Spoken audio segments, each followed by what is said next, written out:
الحمد لله نحمده ونستعينه ونستغفره ونؤمن به ونتوكل عليه ونعوذ بالله من شرور أنفسنا ومن سيئات أعمالنا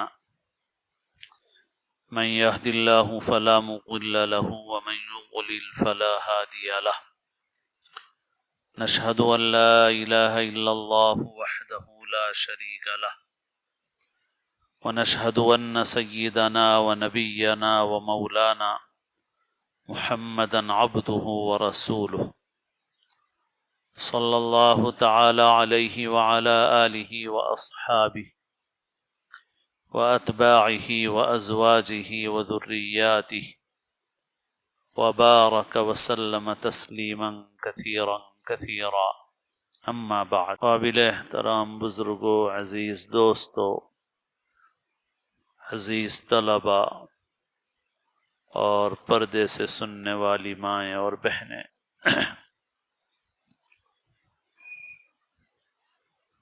مہینے میں ایک مرتبہ اس بیان کا سلسلہ تھا، لیکن لاک ڈاؤن کے بعد سے وہ سلسلہ موقوف رہا، رکا ہوا رہا۔ اب اس سلسلے کو پھر جاری کیا گیا ہے۔ خاص طور پر اس کا مقصد یہ ہے کہ خواتین کے لیے، مستورات کے لیے دینی بات سننے کا نظم ہو جائے۔ اس لیے مدرسے کی عمارت میں خواتین رہتی ہیں اور مسجد میں مرد حضرات رہتے ہیں۔ انشاءاللہ آئندہ بھی یہ سلسلہ جاری رہے گا، اور شہر کے دیگر علماء کرام سے بھی انشاءاللہ حسب موقع استفادہ کرتے رہیں گے۔ دین کا علم ہر مسلمان کی ضرورت ہے، مرد کے لیے بھی ضروری ہے، عورت کے لیے بھی ضروری ہے۔ حدیث شریف ہے طلب العلم فریضۃ علی کل مسلم، کہ علم کا طلب کرنا، حاصل کرنا ہر مسلمان پر فرض ہے، ایک لازمی ذمہ داری ہے ہر مسلمان کے اوپر۔ اور روایات میں مسلم اور مسلمہ کا لفظ بھی ہے۔ ویسے اگر کبھی مؤنث کا صیغہ استعمال نہ کیا جائے تب بھی اس میں مرد اور عورت دونوں شامل ہوتے ہیں۔ جیسے قرآن مجید میں جو آیات ہیں ان میں خطاب کیا گیا یا ایھا الذین آمنوا، اے وہ لوگ جو ایمان لائے ہو، تو الذین کا صیغہ مرد والا ہے، مذکر، لیکن جب یہ کہا جاتا ہے تو اس میں مرد بھی شامل ہوتے ہیں اور عورتیں بھی شامل ہوتی ہیں، سبھی ہوتے ہیں اس میں۔ کہیں کہیں پر عورتوں کو علیحدہ سے خاص طور پر ذکر بھی کیا جاتا ہے کسی مضمون کے اہم ہونے کی وجہ سے۔ آپ صلی اللہ علیہ وسلم بھی نصیحت فرماتے تھے، تو جب آپ وعظ و نصیحت فرماتے تھے تو جو خطاب ہوتا تھا وہ مردوں کے لیے بھی ہوتا تھا، عورتوں کے لیے بھی ہوتا تھا، لیکن کبھی کبھی خاص ان کو خطاب بھی فرماتے تھے۔ یا معشر النساء تصدقن فإنی أُوریتکن اکثر اہل النار، اے عورتوں کی جماعت صدقہ کرو، میں نے تمہیں دوزخ میں کثرت سے دیکھا ہے، تو دوزخ سے بچاؤ کے لیے صدقہ کرو۔ تو آپ نے یا معشر النساء کہہ کر عورتوں سے الگ خطاب کیا۔ ایسے ہی قرآن مجید کی بعض آیات ہیں کہ جن میں علیحدہ عورتوں کو مخاطب بنایا گیا یا ان کا ذکر کیا گیا۔ لا يسخر قوم من قوم عسى ان يكونوا خيرا منهم ولا نساء من نساء عسى ان يكن خيرا منهن، کہ لوگ ایک دوسرے کا مذاق نہ اڑائیں، اب قوم میں مرد عورت سبھی شامل تھے، لیکن پھر آگے کچھ صراحت سے ذکر فرمایا کہ عورتیں دوسری عورتوں کا مذاق نہ اڑائیں، کیونکہ بعض اوقات یہ بیماری عورتوں میں زیادہ ہوتی ہے۔ ایسے ہی اپنی نگاہوں کو پست رکھنے کا جو حکم دیا گیا، قل للمؤمنین یغضوا من ابصارہم ویحفظوا فروجہم، ایمان والوں سے کہو کہ وہ اپنی نگاہوں کو پست رکھیں، اپنی شرمگاہ کی حفاظت کریں۔ لیکن آگے عورتوں کو پھر علیحدہ بھی ذکر فرمایا گیا، وقل للمؤمنات یغضضن من ابصارہن۔ ایسے ہی وعظ و بیان کا انتظام بھی کبھی کبھی عورتوں کے لیے علیحدہ بھی ہوتا تھا۔ آپ صلی اللہ علیہ وسلم مسجد میں جو خطاب فرماتے تھے تو اس زمانے میں مسجد میں عورتیں بھی حاضر ہوا کرتی تھیں، تو آپ کا خطاب مردوں سے بھی ہوتا تھا، عورتوں سے بھی ہوتا تھا۔ لیکن روایات میں ہے کہ بعض اوقات آپ صلی اللہ علیہ وسلم کی ازواج مطہرات کے پاس عورتیں جمع ہوتی تھیں اور آپ ان کو علیحدہ وعظ بھی فرمایا کرتے تھے۔ تو بہرحال جو حدیث علم کے حاصل کرنے کے متعلق ہے، اس میں بھی علی کل مسلم میں مرد بھی شامل ہیں، عورتیں بھی شامل ہیں، لیکن روایات کے اندر مؤنث کا صیغہ بھی ذکر کیا گیا ہے، یعنی آپ نے فرمایا طلب العلم فریضۃ علی کل مسلم و مسلمہ، کہ علم کا حاصل کرنا ایک لازمی فریضہ ہے، ہر مسلمان مرد کے اوپر بھی ہے اور ہر مسلمان عورت کے اوپر بھی ہے۔ تو آپ نے علیحدہ ذکر فرمایا، تو معلوم ہوتا ہے کہ اس میں عورتوں کو علیحدہ سے ذکر کر کے بتایا گیا کہ یہ نہ سمجھیں کہ وہ ضمناً اس حکم کی مکلف ہیں، بلکہ وہ بھی اصلاً، وہ مستقلاً وہ بھی اس حکم کی مکلف ہیں، عورتیں علم کے حاصل کرنے کا جو حکم ہے۔ اور علم دین کا جو حاصل کیا جاتا ہے، دین کا علم اس لیے حاصل کیا جاتا ہے تاکہ اپنی زندگی اللہ کی مرضی کے مطابق، اللہ کے حکم کے مطابق گزاری جائے، اور یہ مسلمان کے لیے، انسان کے لیے، آدمی کے لیے یہ چیز ضروری ہے، کیونکہ انسان اپنی اس زندگی کو اللہ کی مرضی سے اور اللہ کے حکم کے مطابق استعمال کرے گا تو وہ اس زندگی سے نفع اور فائدہ اٹھائے گا، اور اگر اس کی خلاف ورزی کرے گا تو نقصان اٹھائے گا۔ اور یہ زندگی ایک ہی مرتبہ ملتی ہے انسان کو، دوسری مرتبہ نہیں ملتی، اور چیزیں انسان ان کو استعمال کرتا ہے، غلط استعمال کرتا ہے، نقصان ہو جاتا ہے تو چیز دوبارہ حاصل کر لیتا ہے، لیکن زندگی ایسی چیز نہیں ہے جس کو انسان دوبارہ حاصل کر سکے۔ ایک ہی مرتبہ زندگی ملی ہے، اس کے بعد پھر زندگی ملنے والی نہیں ہے۔ تو آدمی کوئی بھی چیز ہوتی ہے تو اس کو استعمال کرنے میں انسان اس بات کی فکر کرتا ہے کہ یہ چیز صحیح فائدہ دے مجھے اور اس کو صحیح طریقے سے استعمال کروں۔ جیسے اب آج کل نئی نئی مشینیں ہیں تو آدمی مشین کے متعلق معلومات کرتا ہے، لوگ کار لیتے ہیں تو کار کے متعلق معلومات کرتے ہیں، کمپنی والے سکھاتے ہیں، اور جو اس کا ریپریزنٹیو ہوتا ہے وہ ساری تفصیلات بتاتا ہے کہ بھئی گاڑی کو ایسا استعمال کرنا چاہیے، کار کو اس طرح استعمال کرنا چاہیے، چلانے میں ان چیزوں کا خیال رکھنا چاہیے، ایندھن جو ڈالا جاتا ہے یعنی پٹرول، ڈیزل، آئل، اس کو کیسے ڈالنا چاہیے، کتنا ڈالنا چاہیے، تو ساری چیزیں وہ بتاتا ہے، کمپنی کا نمائندہ بتاتا ہے، اور آدمی سیکھتا بھی ہے اس کو اہتمام سے، اس وجہ سے کہ اگر اس کی خلاف ورزی کرے گا تو پھر وہ چیز جلدی خراب ہو جائے گی۔ اس چیز سے جیسا فائدہ اٹھانا چاہیے ویسا انسان فائدہ نہیں اٹھا سکے گا غلط استعمال کرنے کی وجہ سے۔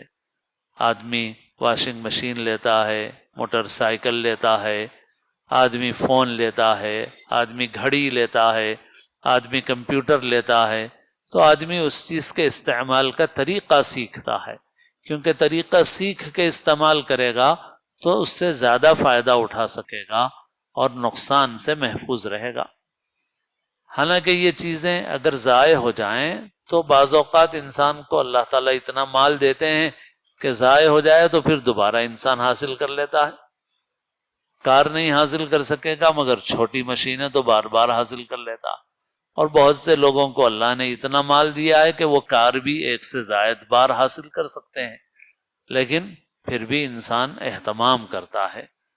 اور زندگی تو ایسی چیز ہے کہ زندگی ایک ہی مرتبہ ملی ہے، دوبارہ تو ملنے والی نہیں ہے کہ بھئی ایک مرتبہ استعمال کرنے میں غلطی ہو گئی تھی، چلو اس مرتبہ کی چلی گئی، اگلی مرتبہ کی جو زندگی ہے اس کو اچھا استعمال کر لیں گے. تو ایسا کوئی آپشن تو ہمارے سامنے نہیں ہے، ایک ہی مرتبہ ملے گی بس زندگی. تو ظاہر ہے کہ اس زندگی کو گزارنے کا طریقہ اور ڈھنگ سیکھنا یہ اور بہت زیادہ ضروری اور اہم ہو گیا، کیونکہ یہ ایک مرتبہ ہاتھ سے نکل گئی تو پھر دوبارہ ہاتھ آنے والی نہیں ہے. تو علم کی اہمیت کو سمجھنے کے لیے یہ بات کافی ہے، لیکن یہ جتنی اہم ہے یہ چیز اتنی ہی زیادہ ہماری لاپرواہی ہے. ہم دنیا کی ساری چیزوں کے لیے اہتمام کر رہے ہیں، سیکھنے کا، معلومات کا، شعور حاصل کرنے کا، لیکن زندگی گزارنے کے لیے جو دین کا علم چاہیے اور دین کا شعور چاہیے اس کو حاصل کرنے کو ہم نے ضمنی چیز بنا دیا، سائیڈ میں کر دیا اور اس کا اہتمام نہیں کر رہے، جس کی وجہ سے ہماری یہ زندگی ضائع اور برباد ہو رہی ہے. دنیا کے اعتبار سے تو بہت کچھ حاصل کر رہے ہیں مگر آخرت کے اعتبار سے خسارے میں اور نقصان میں. جیسے وہ ملاح کا واقعہ ہے نا، کہ ایک ملاح جو ہے کشتی چلا رہا تھا اور اس کشتی میں بہت سارے لوگ سوار تھے، اور جو سوار تھے وہ بہت سارے علوم و فنون جاننے والے تھے. تو کشتی میں بیٹھنے کے بعد بیٹھنے والے تفریح کر رہے تھے تو ہنسی مذاق کا ماحول تھا، تو انہوں نے ملاح سے بھی ہنسی مذاق کرنا شروع کیا اور باتیں کرنا شروع کی تفریحاً. اور ملاح سے پوچھا کہ بھئی تم کیا پڑھتے ہو، کیا پڑھے ہوئے ہو؟ تو ملاح نے بتایا کہ صاحب میں تو کچھ پڑھا ہوا نہیں ہوں. تو ان لوگوں نے بتایا کہ ہم تو یہ پڑھے ہوئے ہیں، سائنس پڑھے ہوئے ہیں، جغرافیہ پڑھے ہوئے ہیں، فلاں پڑھے ہوئے ہیں. اور ملاح سے کہا کہ تم اتنے بوڑھے ہو گئے ہو اور اب تک تم نے کچھ بھی نہیں پڑھا، جغرافیہ بھی نہیں، سائنس بھی نہیں، میتھس بھی نہیں. اس نے کہا صاحب مجھے تو یہ سب کچھ نہیں معلوم ہے، جغرافیہ خالی اتنا معلوم ہے کہ کشتی ادھر سے لے کے ادھر تک روزانہ گھماتا رہتا ہوں تاکہ میرا روزگار چل جائے. اس سے بڑھ کے اور جغرافیہ کہ امریکہ کہاں ہے، افریقہ کہاں ہے، یہ سب مجھے کچھ نہیں معلوم. ارے رے رے رے، اتنا بوڑھا ہو گیا اور اب تک یہ بھی نہیں معلوم، حساب نہیں آتا، میتھس. اس نے کہا کہ بس اتنا آتا ہے کہ کرایہ وصول کر لیتا ہوں، اس کے علاوہ اور کچھ میتھس ایتس نہیں آتا. ارے رے، زندگی ضائع ہو گئی تیری، تو اتنا بوڑھا ہو گیا اور اب تک کچھ نہیں پڑھا. تو یہ سب باتیں ہوتی رہیں اور پھر اس کے بعد کچھ دیر میں طغیانی اور طوفان کی کیفیت پیدا ہو گئی دریا میں، اور کشتی ہچکولے کھانے لگی. اور اب سوال یہ تھا کہ بھئی جس کو تیرنا آئے گا وہ بچے گا، جس کو تیرنا نہیں آئے گا وہ نہیں بچ سکتا. تو اس ملاح نے پوچھا کہ بھئی اب تو صورتحال خطرناک ہے اور کشتی کسی بھی وقت جو ہے وہ ڈوب سکتی ہے، الٹ سکتی ہے، لہذا اب اپنی اپنی جان بچانا ہو تو تیر کے جانا پڑے گا. آپ لوگوں کو تیرنا آتا ہے یا نہیں آتا؟ تو ان میں سے سب کے چہرے فق ہو گئے، تب تیرنا تو نہیں آتا. اس نے کہا ٹھیک ہے، تم اپنا حساب جغرافیہ دیکھتے رہو اور میں تیر کے جا رہا ہوں. اور اس نے کہا زندگی تو تم نے برباد کر لی، میری زندگی تھوڑی برباد ہوئی. تم جب سے کہہ رہے تھے کہ تیری زندگی برباد ہو گئی، اتنی بڑی عمر کا ہو گیا اور اب تک تجھے سائنس نہیں معلوم، جغرافیہ نہیں معلوم، حساب نہیں معلوم، زندگی تو تمہاری برباد ہو رہی ہے. میں تو اب تیر کے جا رہا ہوں ساحل پہ، کنارے پہ. تو یہ تمثیل اور یہ واقعہ جو ہے یہ ایک حقیقت کو بتاتا ہے، حقیقت کو بتاتا ہے کہ دنیا میں سب کچھ پڑھ لیا بھئی، سب کچھ جان لیا، یعنی وہ جانا جس کے ذریعے سے انسان مشینوں کو ٹھیک کر سکتا ہے، چیزوں کو ٹھیک کر سکتا ہے، مشینوں کو اور چیزوں کو استعمال کر سکتا ہے. یعنی دنیا میں جو کچھ انسان پڑھ رہا ہے نا، پڑھا لکھا آدمی ہے تو بھئی پڑھا لکھا آدمی چیزیں صحیح استعمال کرے گا، دنیا کو ڈھنگ سے استعمال کرے گا. تو دنیا کو اس نے دنیا کی چیزوں کو تو ڈھنگ سے استعمال کر لیا، مگر دنیا میں اللہ نے اس کو جو زندگی دی تھی اس زندگی کو استعمال کرنا نہیں سیکھا اس نے، کہ اس زندگی کو کیسے استعمال کیا جائے، اس زندگی سے کیسے فائدہ اٹھایا جائے، اس زندگی کو کیسے کارآمد بنایا جائے. اور وہ حاصل ہوگا علم سے، دین کے علم سے. تو دین کا علم اس لیے نہیں ہے کہ انسان سے دنیا چھین لی جائے، دین کا علم اس لیے ہے کہ انسان کو یہ بتایا جائے کہ وہ دنیا سے صحیح فائدہ کیسے اٹھا سکتا ہے، ایسا فائدہ کہ دنیا میں بھی انسان کامیاب رہے اور آخرت میں بھی انسان کامیاب رہے. اب دنیا کے اعتبار سے بھی کامیابی وہ راحت اور سکون میں. انسان جو ہے دنیا میں یہ بہت سارے انتظامات جو کرتا ہے وہ اس لیے کرتا ہے تاکہ انسان آرام سے رہے، سکون سے رہے، راحت سے رہے. تو یہ راحت اور سکون بھی جو انسان کو حاصل ہوتا ہے، یہ بھی انسان کو اللہ کے ذکر سے، اللہ کی یاد سے اور اللہ سے صحیح تعلق کے ذریعے سے یہ سکون انسان کو حاصل ہوتا ہے، چیزوں سے نہیں حاصل ہوتا. اب ایک آدمی کے پاس مال بہت ہے مگر حرص بھی بہت ہے تو اس کو سکون نہیں ملے گا. ایک آدمی کے پاس مال بقدر ضرورت ہے مگر قناعت اس کو حاصل ہے، اس کو سکون ملے گا. اسی لیے اللہ کے رسول صلی اللہ علیہ وسلم نے فرمایا قد افلح من اسلم ورزق کفافا وقنعه اللہ بما آتاہ. یقیناً کامیاب ہو گیا، فلاح پا گیا وہ جو اللہ کا فرما بردار بن گیا. من اسلم، مسلمان اسی سے، مسلمان یہ فارسی کی تعبیر ہے اور عربی میں ہے مسلم. تو اسلم سے مسلم ہے. قد افلح من اسلم، یقیناً فلاح پا گیا، کامیاب ہو گیا وہ جو مسلم ہو گیا. اسلام کے معنی کیا ہے؟ اسلام کے معنی اطاعت کے ساتھ اپنا سر اللہ کے سامنے جھکا دینا، یہ ہے اسلام. تو فرمایا کہ جس نے اسلام کو، فرما برداری کو اختیار کر لیا، اور روزی کا کفافا، اور جس کو بقدر ضرورت روزی دے دی گئی اور اللہ نے اس کو اس روزی پر جو اللہ نے اسے دی ہے اس پر قناعت عطا فرما دی. وَقَدْنَعَهُ اللَّهُ بِمَا آتَاهُ، جس کو یہ چیز حاصل ہو گئی وہ یقیناً فلاح پا گیا، کامیاب ہو گیا. تو چین و سکون کیسے ملے گا بھائی؟ چین و سکون سامان سے نہیں ملے گا، چین و سکون اللہ سے تعلق سے ملے گا، ذکر سے ملے گا، قناعت سے ملے گا. تو یہ چیز انسان کیسے حاصل کرے گا؟ یہ انسان حاصل کرے گا دین کے علم کے ذریعے. آج کل پرسنالٹی ڈیولپمنٹ کا کام بھی بہت ہوتا ہے اور اس میں بہت ساری چیزیں انسانوں کو سکھائی جاتی ہیں. بڑے بڑے دنیاوی تعلیم پانے والے، آفسوں میں کام کرنے والے، وہ ان کورسوں میں حصہ لیتے ہیں اور تاکہ اس کے ذریعے سے اپنی زندگی کو خوشگوار بنائیں. اور جو پرسنالٹی ڈیولپمنٹ والے جو چیزیں بیان کرتے ہیں، جب غور کر کے دیکھا جائے تو آپ کو معلوم ہوگا کہ وہ سب چیزیں وہ ہے جو دین کی تعلیم ہے، جو بزرگوں کی تعلیم ہے، اللہ والوں کی تعلیم ہے.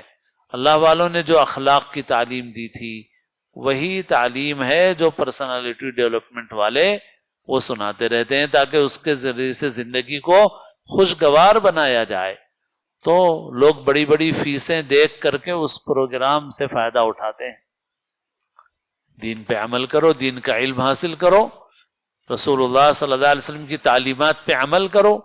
جیسے آپ صلی اللہ علیہ وسلم نے فرمایا کہ انسان کو دنیا کی نعمتوں کے معاملے میں اپنے سے اوپر والے کو نہیں دیکھنا چاہیے، اپنے سے نیچے والے کو دیکھنا چاہیے. اب یہ ایک فارمولا ہے، یہ ایک نسخہ ہے. آپ نے فرمایا کہ تم اس پہ عمل کرو گے تو اللہ کی نعمتوں کو حقیر نہیں سمجھو گے، اللہ کی ناشکری نہیں کرو گے تم۔ اب اس پر انسان عمل کرے تو انسان سکون میں رہتا ہے۔ دنیا کی نعمت کے معاملے میں اپنے سے نیچے والے کو دیکھے، اور اگر اپنے سے اوپر والے کو دیکھے گا تو جو نعمتیں ملی ہوئی ہیں اللہ کی، ان نعمتوں کو بھی معمولی سمجھے گا، ناشکری کرے گا، اور جب ناشکری کرے گا پریشانی میں مبتلا ہوگا۔ سمجھے گا کہ بس میرے پاس تو نہیں ہے، فلاں کے پاس ہے، اس کو اتنا زیادہ ملا ہوا ہے، مجھے ملا ہوا نہیں ہے۔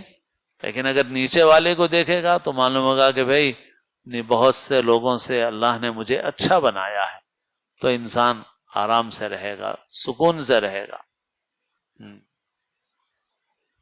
معاش اللہ نے ایسی عطا فرمائی جو لاکھوں کروڑوں انسانوں کی معاش سے بہتر ہے، اللہ نے ہم کو جو دی ہے۔ بہت سے لوگ ایسے ہیں جن کو یہ بھی ملا ہوا نہیں ہے، ہم سے زیادہ تنگی میں گزار رہے ہیں۔ تو اب اگر ہم ان لوگوں کے اوپر نظر ڈالیں جو ہم سے زیادہ تنگی میں گزار رہے ہیں، تو جو اللہ نے نعمتیں دی ہیں اس پر شکر کی توفیق ہوگی کہ الحمدللہ اللہ نے ہمیں اچھے حال میں رکھا۔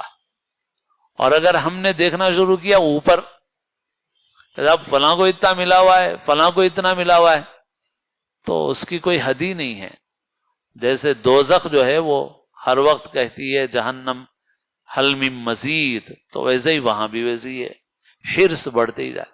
اسی وجہ سے اب جیسے ہم لوگ عام طور پہ مڈل کلاس کے متوسط لوگ ہیں، تو ہم لوگوں کی گفتگو کا بھی ایک انداز ہوتا ہے کہ صاحب ذاتی مکان نہیں ہے، یا گاڑی نہیں ہے، یا قرض ہے، فلاں ہے، یہ سب ہماری فکریں پریشانیاں رہتی ہیں۔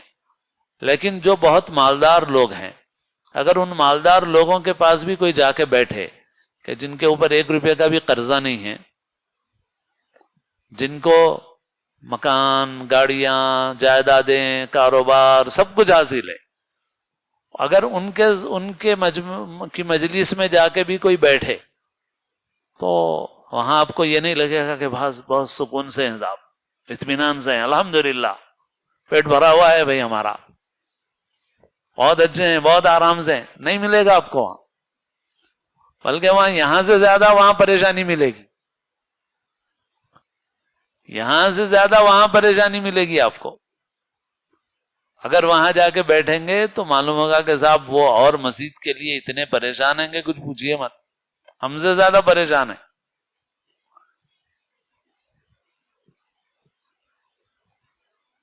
اس لیے جو شخص عبرت حاصل کر سکتا ہے اس کو وہاں جانا چاہیے،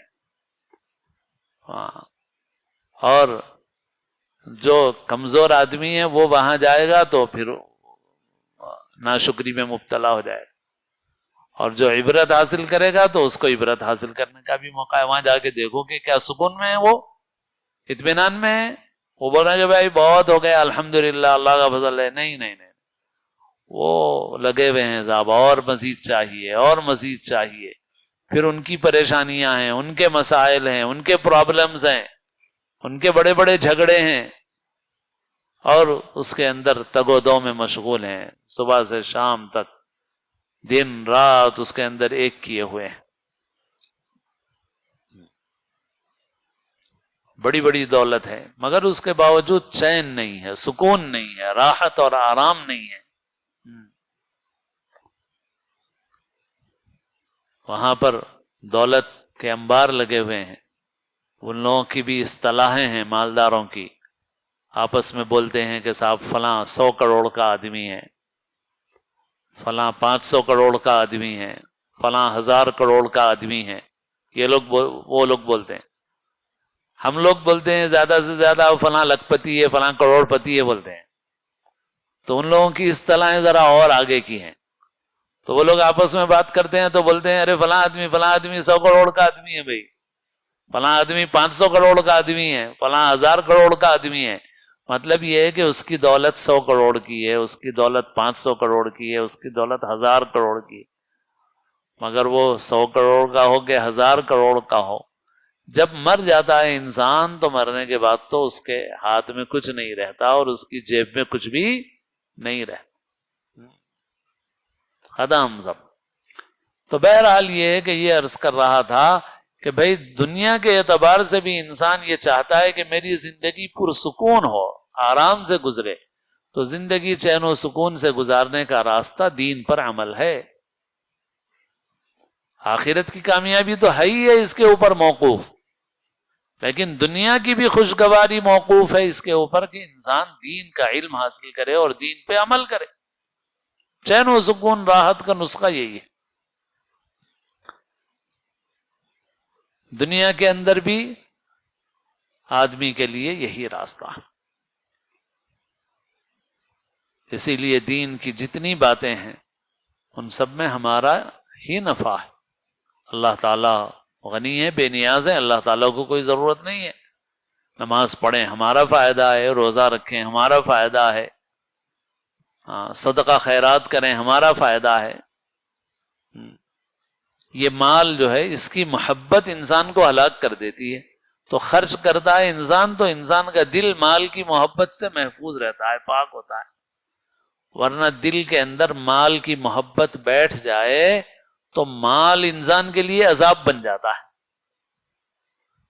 انما یرید اللہ لیعذبہم بہا فی الحیات الدنیا، اللہ تعالیٰ نے قرآن مجید میں فرمایا کہ جو منافقین ہیں، کفار ہیں، اللہ تعالیٰ مال کے ذریعے سے ان کو دنیا میں عذاب دیتا ہے، مال ان کے لیے عذاب بن جاتا ہے۔ تو اب آدمی صدقہ خیرات کرتا ہے تو اجر و ثواب بھی پاتا ہے، اور مال کی محبت سے اپنے دل کو پاک و صاف کر کے دنیا کا چین و سکون انسان حاصل کرتا ہے۔ تو غرض دین کے جتنے احکام ہیں ان سارے احکام پر عمل کرنے میں ہمارا ہی فائدہ ہے، اور دنیا کی تمام تر خوشگواریاں وہ دین پر عمل کرنے پر موقوف ہیں۔ دین پہ عمل کرو دنیا بہترین، دین پہ عمل کرو آخرت کامیاب۔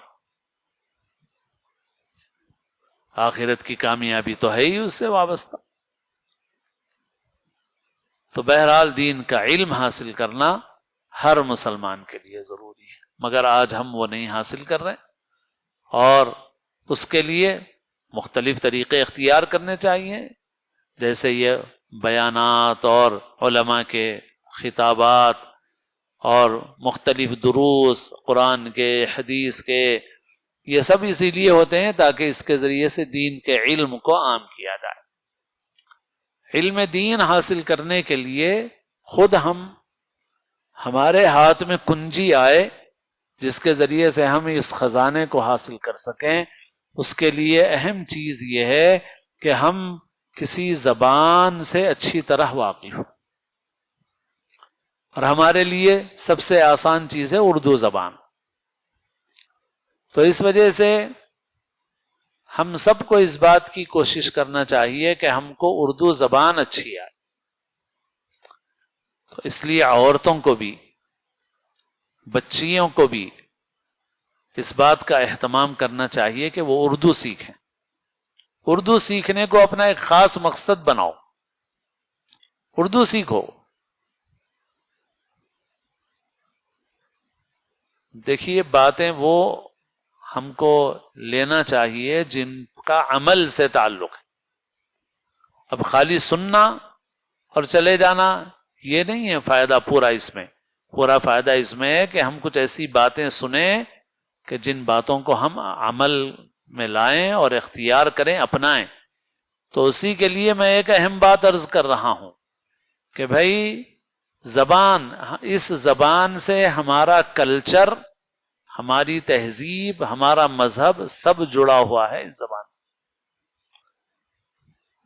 اگر ہم چاہتے ہیں کہ ہم اور ہماری آنے والی اولاد، ہماری آنے والی نسلیں صحیح طریقے کے اوپر رہیں، صحیح ان کا کلچر رہے، مذہب پر قائم رہیں، دین پر ان قائم رہیں، تو ہمارے لیے بہت اہم چیز جو کرنے کی ہے وہ زبان سے ہمارا تعلق ہے، اردو زبان سے ہمارا تعلق۔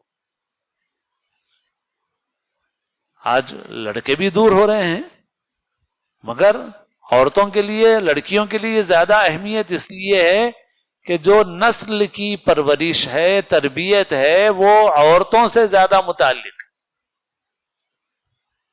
اور دنیا میں بہت سی قوموں نے لمبے لمبے عرصے تک اپنی زبان کی حفاظت کی ہے، ایسے زمانے میں بھی جبکہ ان کے پاس حکومت نہیں تھی، اقتدار نہیں تھا، مگر اس زمانے میں بھی انہوں نے اپنی زبانوں کی حفاظت کی۔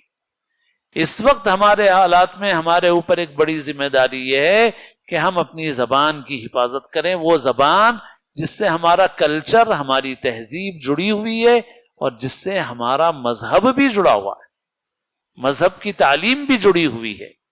مذہب جڑا ہوا ہونے کا مطلب مذہبی علم، دینی علم، کیونکہ دین کا علم اسی کے اوپر ڈیپینڈ نہیں ہے۔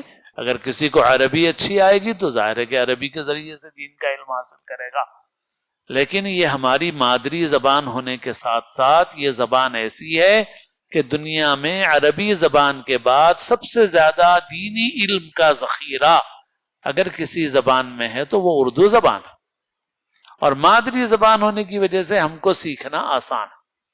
اسی وجہ سے میں بچیوں کے لیے ایک مشورہ یہ دیا کرتا ہوں کہ جو لوگ اپنی بچیوں کو مستقل طور پر عصری تعلیم دلانا چاہ رہے ہیں، آگے دنیاوی لائن میں، دنیاوی تعلیم میں آگے بڑھانا چاہ رہے ہیں، تو ان کے لیے بھی یہ مناسب ہے کہ وہ کم از کم بیچ میں ایک 3 سال کا گیپ دیں بچیوں کے لیے، اور وہ 3 سال مدرسے میں پڑھائیں، مدرسے میں قرآن مجید اچھا پڑھائیں، ناظرہ اچھا پڑھائیں، اور اردو اچھی پڑھائیں، کم از کم 3 سال ایسا کریں، کم سے کم، کچھ زیادہ بھی ہو سکتا ہے۔ اور اس دوران میں اسکول کی تعلیم بھی ٹیوشن وغیرہ کے ذریعے سے چلائی جا سکتی ہے، اور یہ نیچے کی کلاسوں میں آسان بھی ہے، جیسے 3rd 4th 5th 6th، اس مرحلے میں کوئی زیادہ نقصان بھی نہیں ہوتا عصری تعلیم کا، اور بچیوں کو دینی ماحول مل جاتا ہے، اور قرآن مجید کی تعلیم مل جاتی ہے، اردو زبان کی تعلیم ان کو مل جائے، پھر اس کے بعد آگے جا کے اگر وہ کسی دنیاوی پڑھائی میں لگ بھی جاتی ہیں تو ان کا تعلق اپنے مذہب سے رہے گا، اپنی زبان سے رہے گا، اپنی تہذیب سے رہے گا۔ حضرت مولانا غلام محمد صاحب وستانوی دامت برکاتہم، اللہ تعالیٰ ان کو صحت عافیت عطا فرمائے، تو وہ بڑے ادارے چلاتے ہیں۔ عقل قوا میں ان کا بڑا مدرسہ ہے جس میں ایک ہی جگہ تقریباً 10,000 بچے رہتے ہیں، اور باقی ملک بھر میں مختلف ادارے ہیں ان کے، تو ان کا ایک لڑکیوں کے اداروں کا بھی ایک سسٹم ہے، تو اس میں ایک مومنہ کورس کے نام سے ایک ادارہ وہ ایک چلاتے ہیں، وہ کئی جگہوں پر ہیں وہ ادارے، اور اس میں یہ کرتے ہیں وہ کہ 6 سال کی عمر سے 9 سال کی عمر تک کی بچیوں کو رکھتے ہیں، صرف 3 سال ختم، صرف 3 سال کے لیے رکھتے ہیں، اور 3 سال میں ان کو قرآن شریف پڑھاتے ہیں، ان کو اردو زبان سکھاتے ہیں، انگریزی زبان سکھاتے ہیں، اور جو لوکل زبان ہوتی ہے جیسے تیلگو ہمارے پاس ہے، مہاراشٹر میں مراٹھی ہے، اور کرناٹک میں وہ کنڑ زبان ہے، وہ زبان پڑھاتے ہیں، اور انگریزی پڑھاتے ہیں، لوکل زبان پڑھاتے ہیں، اور پھر 3 سال کے بعد چھٹی ان کی، اب ماں باپ جہاں اپنی جگہ پہ جو پڑھانا چاہیں پڑھائیں۔ اگر ہم اپنی بچیوں کے متعلق اس بات کی فکر کر لیں گے، اور بڑی عمر میں بھی جو اب پہنچ گئی ہیں، نوجوان بچیاں ہیں یا خواتین ہیں، وہ بھی ابھی بھی فکر کر لیں، ابھی بھی وہ ایک اہم بنیادی کام کر لیں، اور وہ ہے اردو زبان سیکھنے کا۔ دنیا میں بہت سارے کام کر لیتے ہیں ہم لوگ، جب ہم ارادہ کر لیتے ہیں، انگریزی نہیں آتی انگریزی سیکھ لیتے ہیں، دوسری زبانیں نہیں آتی وہ سیکھ لیتے ہیں، کمپیوٹر نہیں آتا وہ سیکھ لیتے ہیں، تو جو ہماری مادری زبان ہے کیا وہ ہم نہیں سیکھ سکتے؟ کوئی مشکل نہیں ہے، تھوڑی سی محنت سے سیکھ سکتے ہیں۔ لہٰذا ہم ایک دینی ذمہ داری سمجھیں ہماری، اور ہم اپنی آنے والی نسلوں کی حفاظت کے لیے ایک اہم اور بنیادی کام سمجھیں ہم اس بات کو کہ ہم اردو زبان سیکھیں۔ تو لہٰذا جن خواتین میں مہم چلائی جائے اس کی، بچیوں میں مہم چلائی جائے اس کی کہ ہمیں اردو زبان سیکھنا ہے، آپ نے اور تعلیم میں برسوں لگائے، اگر آپ صرف 6 مہینے محنت کریں گے تو آپ کو بہترین اردو آ سکتی ہے، کیونکہ آپ اردو ہی بول رہے ہیں. اردو کا جو رسم الخط ہے وہی رسم الخط آپ قرآن شریف میں پڑھ رہے ہیں، تو روزانہ آپ کو وہ رسم الخط سے بھی آپ واقف ہے. آپ اطراف میں جو کچھ سن رہے ہیں وہ بھی اردو ہے، تو آپ کے لیے سیکھنا کچھ مشکل نہیں ہے. دوسری اجنبی زبان بھی لوگ سیکھ لیتے ہیں 6 مہینے میں، ہم تو مادری زبان سیکھ رہے ہیں. تو اگر 6 مہینے بھی صرف لگا دیے تو 6 مہینے میں اردو زبان بہترین سے بہترین زبان سیکھی جا سکتی ہے، تھوڑی سی توجہ اور محنت سے. اور میں یہ اس لیے کہہ رہا ہوں کہ یہ ایک کنجی ہے، یہ ایک خزانہ ہے. آپ نے اگر یہ چیز اپنے اندر پیدا کر لی تو آپ نے ایک انقلابی کام کر لیا. آپ کے لیے راستہ کھل گیا، آپ کی اولاد کے لیے ایک راستہ کھل گیا، اور دین کے علم کے حاصل کرنے کا راستہ کھل گیا، اور اپنی جو تہذیب ہے اس کی بھی حفاظت کا ایک ذریعہ بن گیا. کیونکہ ہماری یہ تہذیب اس زبان سے جڑی ہوئی ہے. زبان ختم ہو جائے تہذیب ختم ہو جائے گی. اب ہمارا حال یہ ہو گیا ہے کہ اب ہماری نئی نسل، لڑکے ہوں کہ لڑکیاں ہوں، وہ علماء کا بیان نہیں سمجھ سک رہے ہیں، اردو اخبار نہیں پڑھ سکتے، اردو اشعار نہیں سمجھ سکتے، اردو زبان کے اچھے مضامین نہیں سمجھ سکتے. تو پھر ہمارا سارا کلچر ختم. اب ہمارا یہ حیدرآباد یہ اردو زبان کا مرکز رہا، لکھنؤ اردو زبان کا مرکز رہا، دکن میں دکنی زبان رہی اردو. لیکن اب دیکھو تو ہماری نئی نسل بالکل دور ہوتی جا رہی ہے، اور یہ بہت خطرناک صورتحال ہے. اور یہ جو کلچر ہے، بات اس کی بار بار کیوں کی جا رہی ہے کلچر کی؟ یہ کلچر اور تہذیب جو ہے یہ ہمارے دین اور ایمان کے لیے حفاظت کا ذریعہ ہے.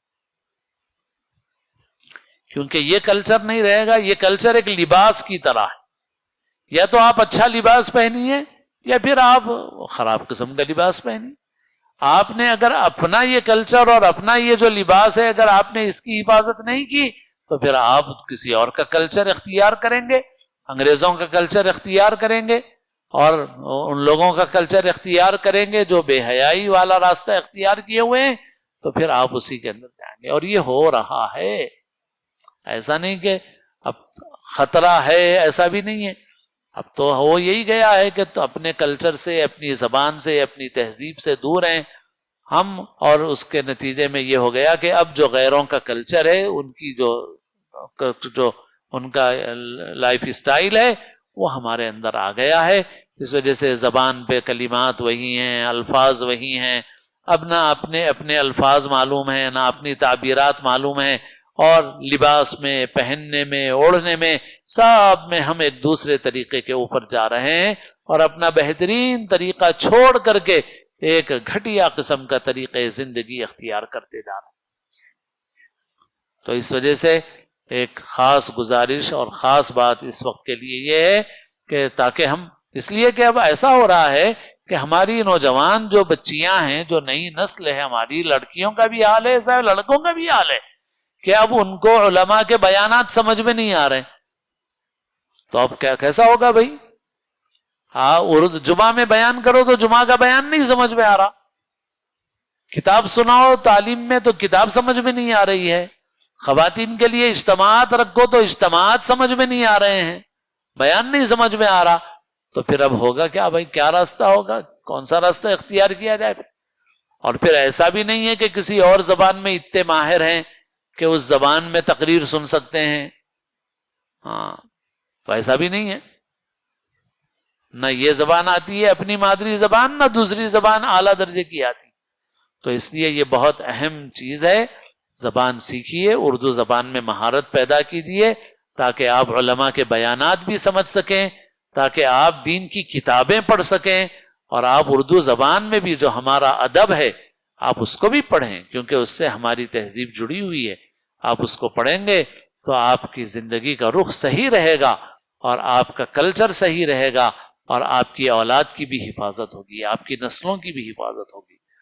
تو اور جیسے میں نے کہا کہ بھئی بچیوں کو بھی میں کہتا ہوں 3 سال کم سے کم نکال لو، اور 3 سال تک اسکول میں چاہو تو ایڈمیشن رکھ لو، اور جو اہم سبجیکٹس ہیں وہ پڑھا کے ایگزام بھی دلا لو، مگر کم سے کم 3 سال نکالو. کوئی مشکل چیز نہیں ہے اگر ہم ایسا کریں گے. اور جگہ جگہ ہم اچھے مراکز قائم کریں گے اور وہاں اپنی بچیوں کو تعلیم دلائیں گے تو انشاءاللہ. ابھی جیسے اب ہمارے مدرسوں کا موضوع ہمارے ملک میں بھی ابھی عدالت میں تھا کہ بھائی بعض لوگ چاہ رہے تھے کہ بھائی مدرسے پوری طرح بند کر دیے جائیں، لیکن الحمدللہ وہ تدبیروں میں کامیاب نہیں ہو سکے. اور اس دوران جب باتیں آئیں تو معلوم ہوا کہ بعض دوسرے مذہب کے لوگ جیسے جین ہیں اور دوسرے اس قسم کے لوگ ہیں، ان لوگوں کے بھی مذہبی ادارے ہیں، اور ان میں سے بہت سے لوگ ایسے ہیں جو اپنے بچوں کو اپنے مذہبی اداروں میں پڑھا رہے ہیں. تو اگر مذہبی تعلیم کے ادارے بند ہوں گے تو صرف ہمارے نہیں بند ہوں گے، پھر تو ان کو بھی بند کرنا پڑے گا. اور معلوم ہوا کہ وہ لوگ بڑی تعداد میں اپنے بچوں کو اپنے مذہبی اداروں میں پڑھاتے ہیں.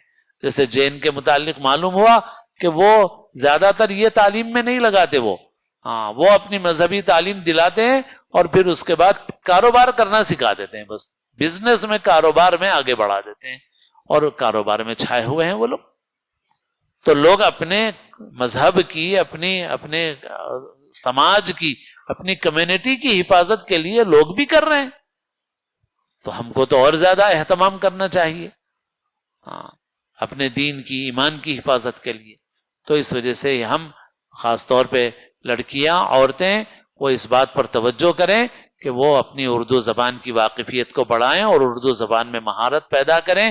اس ایک چیز پہ وہ عمل کریں گے تو ان کے لیے بہت سے علم کا راستہ ان کے لیے کھل جائے گا اور آسان ہو جائے گا. اور جو کلچر کی بات کی گئی، تہذیب کی، اس لائن سے جو خرابیاں ہمارے معاشرے میں آ گئی ہیں ان کو دور کرنے کی فکر کریں، کیونکہ یہ ہمارے دین و ایمان کی حفاظت کے لیے ضروری ہے. اللہ کے رسول صلی اللہ علیہ وسلم نے لعنت فرمائی ہے ان عورتوں پر جو مردوں کا سا لباس پہنے اور مردوں کسی وضاقتہ صورت شکل اختیار کریں. یہ اللہ کے رسول صلی اللہ علیہ وسلم کی واضح طور پر لعنت ہے، مگر چل رہا ہے سلسلہ، احساس بھی ختم ہوتا جا رہا ہے. اور ان مردوں پر بھی لعنت فرمائی ہے جو عورتوں کی مشابہت اختیار کریں. ہمارے بعض نوجوان جو ہیں وہ ایسا لباس پہن رہے ہیں اور اپنی داڑھی اتنی صاف کرا رہے ہیں بالکل چکنی کہ بعض اوقات لڑکوں کو بھی دیکھ کے شک ہو رہا ہے کہ نزدیک جانے کے بعد غور کر کے دیکھنا پڑ رہا ہے کہ آیا لڑکا ہے یا لڑکی ہے. تو لعنت والا عمل ہے یہ. یعنی اسٹائلی ایسا اختیار کیا ہو رہا ہے، نہیں حقیقت میں ہو رہا ہے، نہیں ہو رہا ہے ایسا، ہو رہا ہے ایسا. جیسے بچیوں کا مسئلہ ہے کہ بچیاں ایسا لباس پہن رہی ہیں کہ وہ بچوں والا لباس ہے، لڑکوں والا لباس ہے، تو لعنت والا عمل ہے، گناہ ہے، حرام ہے. افسوس ہے کہ اب مسلمانوں کے معاشرے میں بھی ایسا ہو گیا کہ لوگوں کے دلوں سے برائی ختم ہوتی جا رہی ہے اور ایک سمجھ رہے ہیں کہ بھئی ایک معمول کی چیز ہے، لہذا ویسے ہی کپڑے پہن رہے ہیں، ویسے ہی لباس پہن رہے ہیں. اور جیسے یہ چیز لڑکیوں کے اندر ہے ایسے ہی اب کچھ نوجوان لڑکوں کو بھی دیکھنے سے ایسا معلوم ہو رہا ہے کہ ان کو دور سے دیکھ کے یقین سے نہیں کہا جا سکتا کہ لڑکا ہے یا لڑکی ہے. یہی مشابہت ہے. دور سے دیکھ کے آپ فیصلہ نہیں کر سک رہے ہیں کہ وہ جو دور ٹھہرا ہوا ہے وہ ٹھہرا ہوا ہے یا ٹھہری ہوئی ہے، نہیں سمجھ میں آ رہا. اور جب نزدیک جا کے آپ دیکھ رہے ہیں تب معلوم ہو رہا ہے کہ صاحب یہ ٹھہرا ہوا ہے، مگر دور سے تو پتہ ہی نہیں چلا کہ کون ہے، مرد ہے کہ عورت ہے، لڑکا ہے کہ لڑکی ہے. تو یہ ہے وہ مشابہت جس پر لعنت کی گئی ہے. رسول اللہ صلی اللہ علیہ وسلم کی لعنت ہے اس کے اوپر جو مرد ہو کر ایسی وضاقتہ اختیار کرے کہ معلوم نہ ہو کہ یہ مرد ہے، دیکھنا پڑے غور سے اس کو. تو اب ایسی وضاقتہ، ایسی تراش خراش، ایسا لباس، ایسا پہناوا، ایسا اسٹائل بڑھ گیا ہے، عام ہوتا جا رہا. یہ حرام ہے، لعنت والا عمل. افسوس ہے کہ چھوٹی چھوٹی چیزوں پہ ہم لوگ لڑتے رہتے ہیں، مسائل میں لڑتے ہیں، مسالک میں لڑتے ہیں، اور یہ چیزیں جو بالکل متفقہ ہیں اور ان کے اوپر ان میں اللہ کی بڑی بڑی نافرمانیاں کر. تو اس لیے اپنے گھروں کو، اپنے بچوں کو، بچیوں کو، بہت سے مرد، بہت سے ماں باپ یہ سمجھتے ہیں کہ صاحب ابھی بچے ہیں، ابھی سختی کرنے کی ضرورت نہیں ہے، اور یہ سمجھ کر کے بچپن سے ان کو چھوڑ دیتے ہیں، جس کی وجہ سے وہ غلط چیزوں کے عادی ہو جاتے ہیں. جب بڑے ہو جاتے ہیں تو بڑے ہونے کے بعد بھی پھر وہ اسی کو اختیار کیے ہوئے رہتے ہیں. اس طرح ماں باپ ہمیشہ کے لیے گناہگار ہو جاتے ہیں، ان کے لیے گناہ جاریہ بن جاتا ہے یہ. اس وجہ سے ماں باپ کی یہ ذمہ داری ہے کہ شروع ہی سے اپنے بچوں کو عادت ڈالو اور ان کو اسلامی تہذیب کا عادی بناؤ اور اسلامی آداب کی ان کو تعلیم دو۔ دنیا میں جو کچھ بھی پڑھو لکھو مگر اپنے دین کی، ایمان کی اور اپنی تہذیب کی پوری پوری حفاظت کرو، تاکہ دنیا میں بھی کامیاب رہو اور آخرت میں بھی کامیاب رہو۔ اللہ تعالیٰ اپنے فضل و کرم سے ہم سب کو دین کا صحیح علم نصیب فرمائے اور عمل کی توفیق نصیب فرمائے۔ دعا کریں۔ الحمد للہ رب العالمین الرحمن الرحیم مالک یوم الدین والصلاة والسلام علی سید الانبیاء والمرسلین ربنا ظلمنا انفسنا وإن لم تغفر لنا وترحمنا لنكونن من الخاسرین ربنا آتنا فی الدنیا حسنہ وفی الآخرة حسنہ وقنا عذاب النار۔ اے اللہ اپنے فضل سے، اپنے کرم سے ہماری اور ہر مومن کی مغفرت فرما دیجیے، ہماری اور ہر مومن کی تمام جائز حاجتوں کو، مقاصد کو، مرادوں کو پورا فرمائیے۔ اے اللہ یہ جو ماہانہ یہاں دینی بات سنانے کا سلسلہ شروع کیا گیا ہے، اے اللہ اس کو نفع کا ذریعہ بنائیے، دینی نفع کا ذریعہ بنائیے، قبول فرمائیے۔ اے اللہ ہم کو اور ہر طالب علم کو علم نافع نصیب فرمائیے۔ اے اللہ ہماری اور ہر مومن کی تمام جائز حاجتوں کو، مقاصد کو، مرادوں کو پورا فرمائیے۔ اے اللہ ہمارے بیماروں کو شفاء کاملہ عاجلہ مستمرہ عطا فرمائیے، بڑی اور بری بیماریوں سے ہم سب کی حفاظت فرمائیے، ہر طرح کی عافیت نصیب فرمائیے۔ اے اللہ جو لوگ پریشان حال ہیں ان کی پریشانیوں کو دور فرمائیے، جو مقروض ہیں ان کو قرض کے بوجھ سے سبکدوش فرمائیے، جو بے روزگار ہیں ان کو حلال روزگار نصیب فرمائیے۔ اے اللہ جو نکاحوں کے لیے فکر مند ہے، اے اللہ ان کو مناسب رشتے، مناسب جوڑ عطا فرمائیے اور سادگی کے ساتھ شریعت کے احکام کے مطابق نکاح کرنے کی توفیق نصیب فرمائیے۔ اے اللہ ہماری ریاست میں امن و امان نصیب فرمائیے۔ اے اللہ جو لوگ شر پھیلانا چاہتے ہیں، اے اللہ ان کی تدبیروں کو ناکام فرمائیے۔ اے اللہ پورے ملک میں امن و امان نصیب فرمائیے، پورے عالم میں امن و امان نصیب فرمائیے۔ اے اللہ جو لوگ شر اور فساد کے در پہ ہیں، اے اللہ ان کی تدبیروں کو ناکام فرما دیجیے۔ اے اللہ تمام دنیا کے مسلمانوں کے ایمان کی، جان و مال کی، عزت و آبرو کی حفاظت فرمائیے۔ اے اللہ ہر خیر نصیب فرمائیے، ہر شر سے ہماری حفاظت فرمائیے۔ اے اللہ ہم سب کو اپنے اپنے وقت پر محض اپنے فضل و کرم سے کامل ایمان پر خاتمہ نصیب فرمائیے۔ ربنا تقبل منا انک انت السمیع العلیم وتب علینا انک انت التواب الرحیم وصلی اللہ تعالی وسلم علی خیر خلقہ محمد وآلہ وصحبہ اجمعین برحمتک یا ارحم الراحمین والحمد للہ رب العالمین۔